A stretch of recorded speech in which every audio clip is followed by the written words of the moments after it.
I'm Teacher Robin. Welcome to another live streaming class.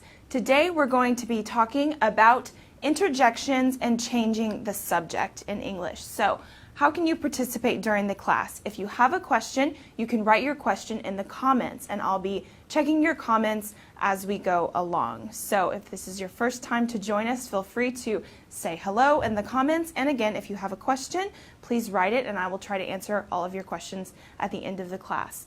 Okay, so today's topic is interjections and changing the subject. So maybe you don't know exactly what that is in English, so let's start first by defining what is an interjection. Okay, we use an interjection as a part of speech used in informal language to express emotions or sudden bursts of feelings. Okay, so you'll understand a little bit more as I show you some examples. Okay, so let's say you want to get the attention of others, of someone. You use an interjection. So this could be something like, hey, for example, hey Audrey, I thought you weren't coming to the party. So if you want to catch someone's attention to let someone know you're talking to them, you can use this interjection, hey. Or if you want to be a little bit more subtle or quiet when you're doing this, instead of drawing the attention of everyone, you can say, psst, because this is the way that it's almost like whispering to someone. So if you want to get someone's attention, for example, you can say, psst, Jane, go hide behind that desk before the teacher comes. So this is when you don't want other people to hear, you only want that one person to hear what you're saying. Okay? Another kind of interjection, to express disbelief or doubt. Okay? So when you can't believe something that someone else has said, you can say, yeah. But when you say yeah, it's not like an affirmation. It's kind of like, yeah, I don't believe you. For example, yeah, you had dinner with George Clooney last night. Like, that's impossible. There's no way that's true. Another way you can express disbelief is to say, which is like, or agreement, but in a way that shows that you don't actually agree. Okay? If something hurts you, like you are hit by something, or you stub your toe, you trip and fall, for example, you can also yell an interjection like, ouch. For example, ouch, Sharon hit me with the ball. Or another way to say ouch, or that something hurts, is ow. For example, ow, my coffee is too hot. Okay, so to express feelings of pain, we also use interjections. Okay? If you were in trouble or if you've done something wrong, another interjection you can say is oops. Okay, oops, for example, we shipped the box to the wrong address. Okay, another kind of interjection when you've done something wrong or you're in trouble, someone let the dogs out. So this is, I made a mistake, I shouldn't have done that. So you say,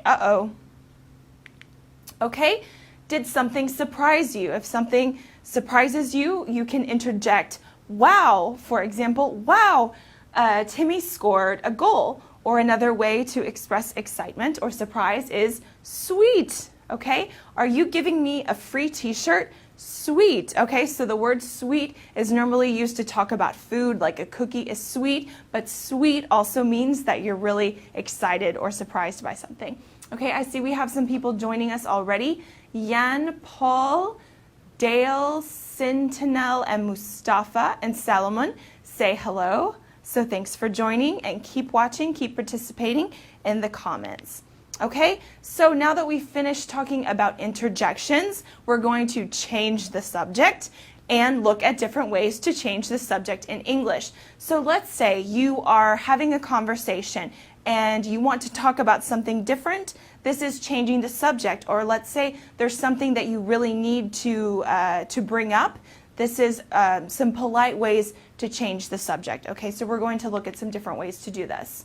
All right, one way to change the subject in English is to say, now that I think about it, okay, so this expression is appropriate in informal contexts, so just talking with your friends, etc. So you can say, now that I think about it, do you remember Jonathan? So in this case, maybe you've realized that not everyone in the group knows each other. So you say, now that I think about it, okay, do you remember Jonathan? So you introduce your friend to the rest of the group, for example.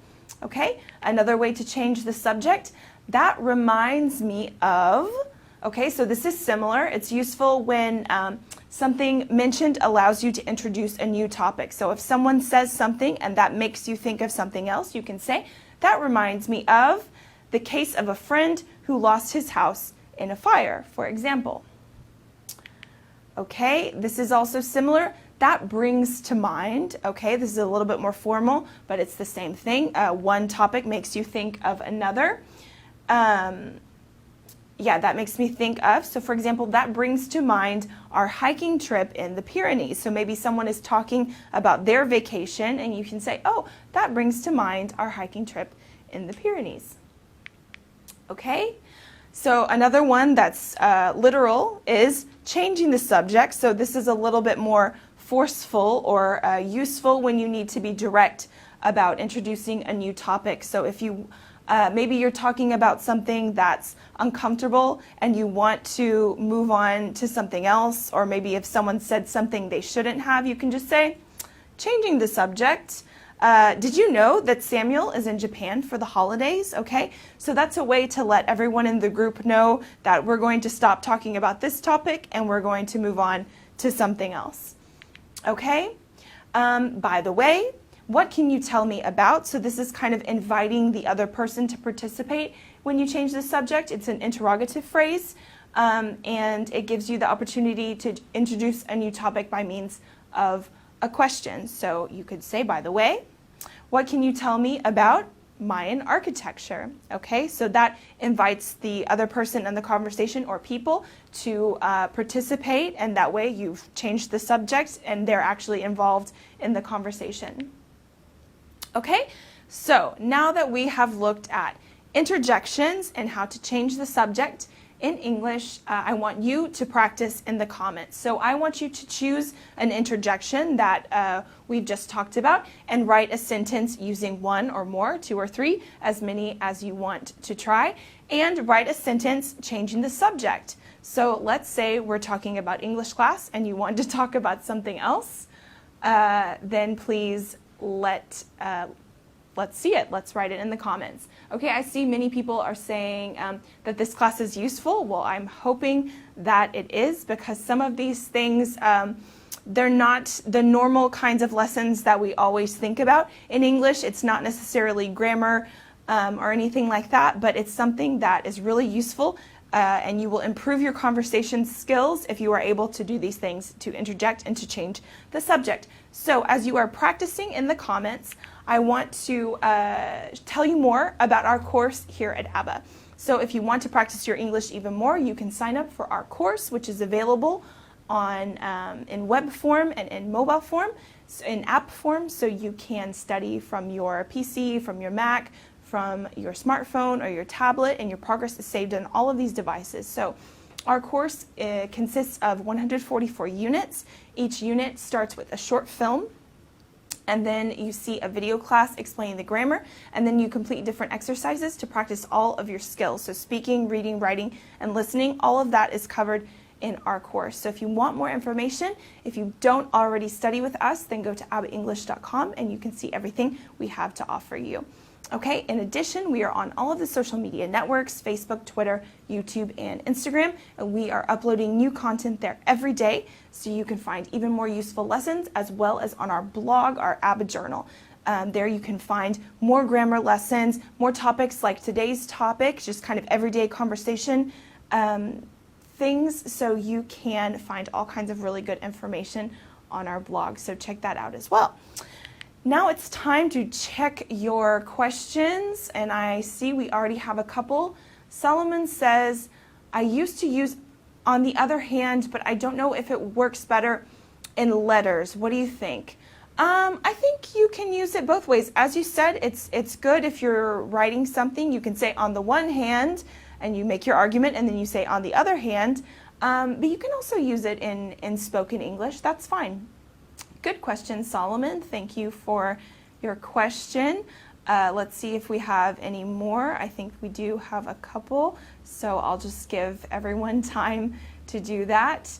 I know it takes a few minutes to write your answers. Okay, I see we have someone wrote an example. Yanni says, oops, I forgot my wallet. Okay, good. That is an interjection. Well done. I forgot my wallet. Okay, good. Someone said, Connor, by the way, what will we be learning next week? Okay, that was a great way to change the subject and a very good question. So thank you, Connor. So next week, we are going to be looking at, we're continuing with a series that we do every once in a while about different ways to say. So these are going to be different ways to say, I think, in English. Okay, so some useful expressions. So we're not always saying the same thing over and over again. We have a little bit more variety. So tune in same time next week for this topic, ways to say I think in English. If there are no more questions at this time, that's fine. Keep writing and I will be checking your questions later on after the live class is over. So I want to thank everyone for your participation today. I hope this class has been useful for you and I hope that you can join us next week. So take care and I'll see you next time. Bye.